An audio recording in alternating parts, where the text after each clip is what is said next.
At the beginning of this month, I genuinely thought I was about to fall into a reading slump because I had read a book that felt like nothing could compare afterward. And then I sat down to do my monthly reading wrap up and I realized I had picked up 22 books. I don't know how I got here, but here we are. So let's go through them with a quick yes or maybe if I'd recommend them to you. Rapid fire. First up, we have Pachinko by Min Jin Lee. This is a yes. I didn't love the execution of this, but I do still think it's worth the read. Next, we have Shield of Sparrows by Devney Perry. This was a reread. Obviously, this is a yes because this was in preparation for Rites of the Starling.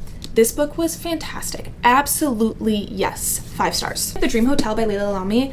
Maybe. 1984 by George Orwell. This was a soft DNF. I wasn't in the right mindset for it. I do want to pick it up again one day, but just not anytime soon. Next, we have Conform and Beneath by Ariel Sullivan. Yes and yes. There are some caveats to it, and I'll go through them in my YouTube video, but yes. And then I picked up Bloom and Blood by Ava Chase. This is a maybe. This is a maybe. And then we have False Witness by Karen Slaughter. Yes. Absolutely yes. This ignited a thriller binge for me, which led to All Good People Here by Ashley Flowers. No.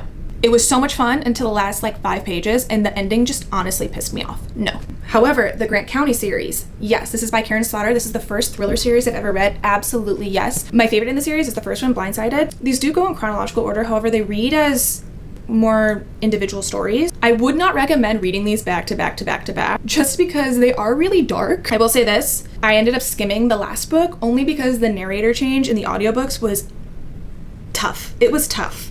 So I skimmed it because I know that there's some vital information here that is needed for her other series, Will Trent, which I do plan on reading at some point, but I skimmed it. The audiobook narrator was painful. Lightlark by Alex Astor. This is also a soft DNF, but not because I didn't enjoy it, but because at chapter 20, I realized that this is not a finished series, and I have too many unfinished series right now, so I'm going to pick this back up when the final book comes out. Want to Know a Secret by Frida McFadden? No.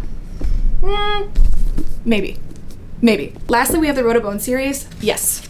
It took me a minute to fully be invested in this, and when I say a minute, the 4th and final book. However, each of these books are so good. The pacing in the first 3 was tough for me, but it very much becomes worth it in the 4th book, which is my favorite in the series. Those are the books that I read this month. Next month is going to be so tough because I'm going to be in the process of moving and putting all of my books in storage. Tear. But let's pray and hope that I have another good month. That's all. Toodaloo.